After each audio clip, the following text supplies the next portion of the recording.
Good morning guys, in front of me is Realme Narzo 50 Pro, and let me show you how to add photo to contact on this device.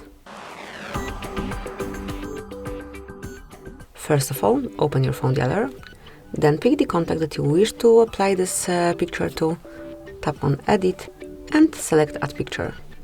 Now choose the source from which you want to grab this picture. You can also take a picture right now by tapping on Camera, but let me pick my own gallery. Wakey.